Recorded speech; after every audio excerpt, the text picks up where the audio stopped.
Well, in just a couple of months, the Kansas City Fringe Festival will get going again with dozens and dozens of new theatrical productions. One of last year's big successes was Bond, the story of a soldier and his dog. So successful that Logan Black has performed it again at the Fish Tank, the World War I Museum, and the Johnson County Community College. If you still missed it, well, here's another chance to see a real crowd pleaser, courtesy of producer Ashley Holcroft.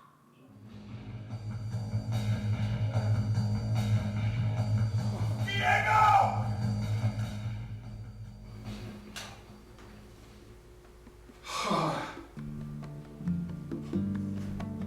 The same dream again.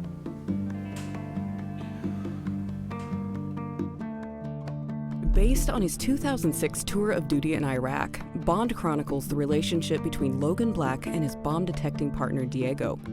It all started in 1996, when fresh out of high school, Logan joined the Utah National Guard. In 2004, in deference to 9/11, Logan suspended his undergrad studies and went active duty with the Army.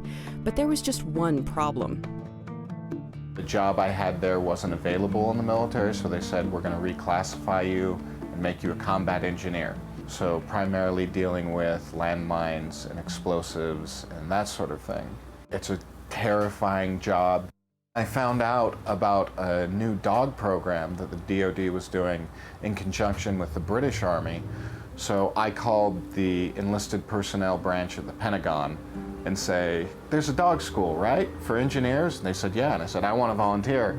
And 2 weeks later, I came down on orders.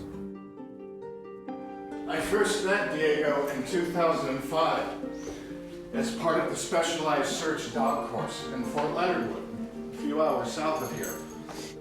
These guys had over 40 years of explosive detection work, and they were geniuses. Right, lads. Welcome to the Specialized Search Dog Course.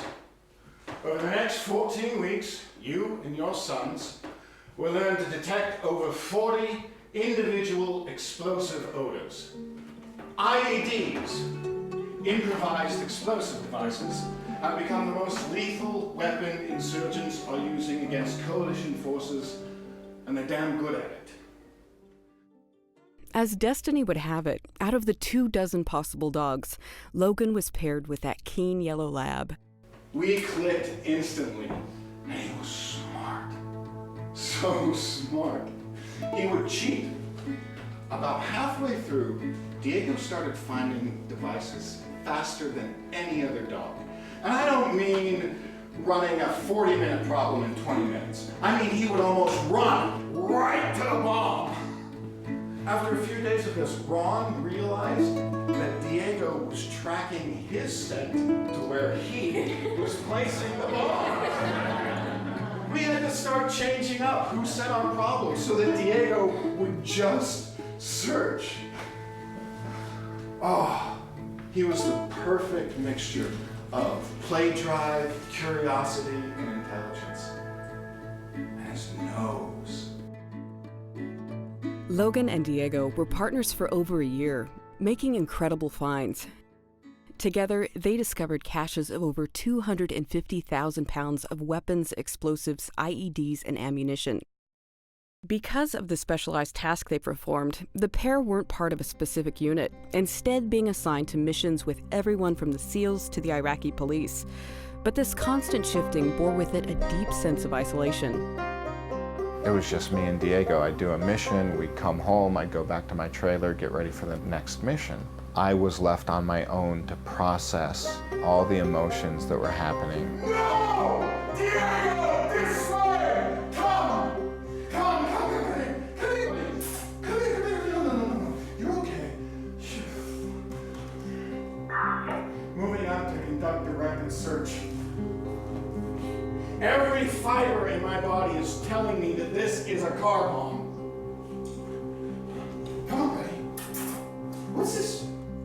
So I know without him, had I been alone in those situations, or had I even been with a dog that we didn't have a personal connection on top of the professional working connection, I don't know how I would have come out of it.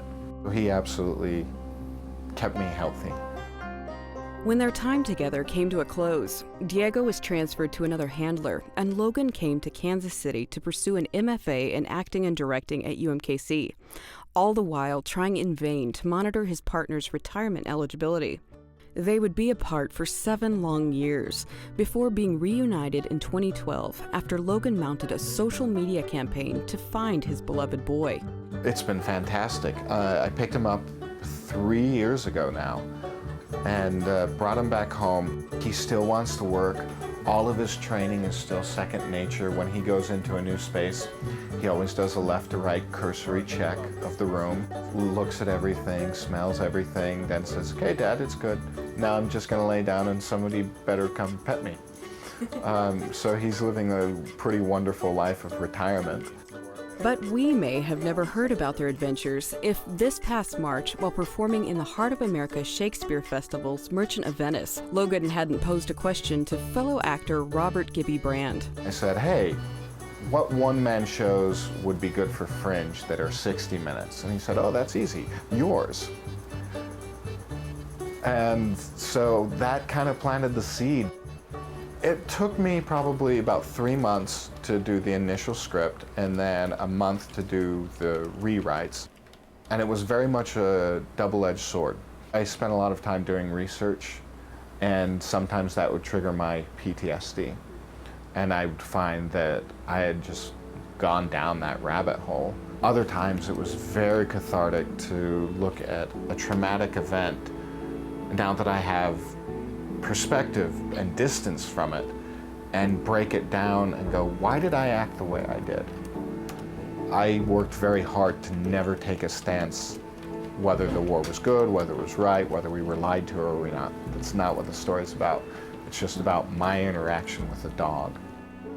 And it's an interaction that has deeply resonated with audiences, a fact that surprised Logan on his first playwriting effort. It's the type of theater I think all artists want to do. We want to affect a change in our audience's minds. And suddenly I was seeing that happen right in front of me. And then I saw it. Diego, come! Come here, buddy! Oh, boy!